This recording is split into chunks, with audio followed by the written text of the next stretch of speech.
It only took one game for the Mavericks to add fuel to the fire that they aren't planning to have nerlens Noel as part of their future. First, it was the Mavs and Noel being oddly silent on contract negotiations. Then it was the failure of both parties to come together on a long-term deal.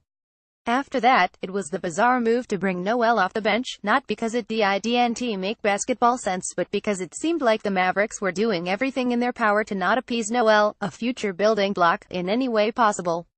All the talk, all the discussion around Noel has centered around one thing: regardless of what happened in the summer or in training camp, Noel would have the chance to prove it and earn his money and his stature around the league. On Wednesday night, during the season opener against the Atlanta Hawks, Noel got his first chance to prove, and he did. Stunningly, the Mavericks did not hold up their end of the bargain. The Mavericks lost a close game, 117,111.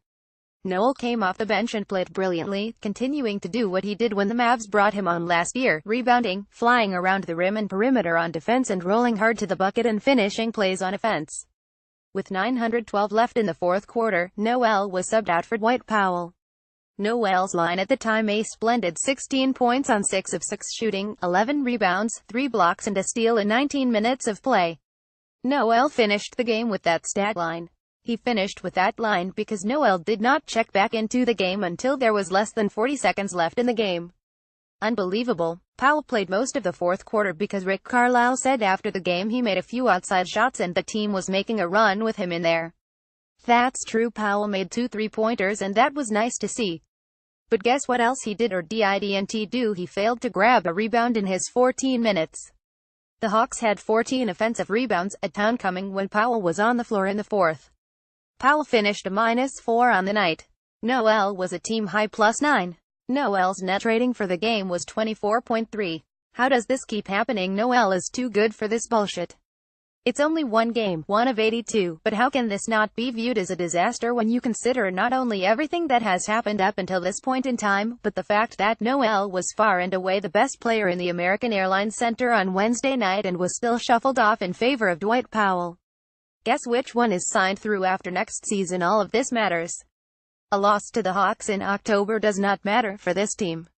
What does matter is how the Mavericks develop and bring along what is supposed to be the post-Dirk core of Noel, Harrison Barnes and Dennis Smith Jr.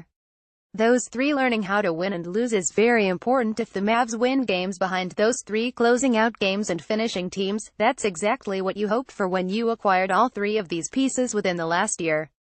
There's a difference between tanking and sitting J.J. Barea, Devin Harris and Dirk Nowitzki to close games and sitting an important piece of their future when he was in the process of having one of the best games of his career.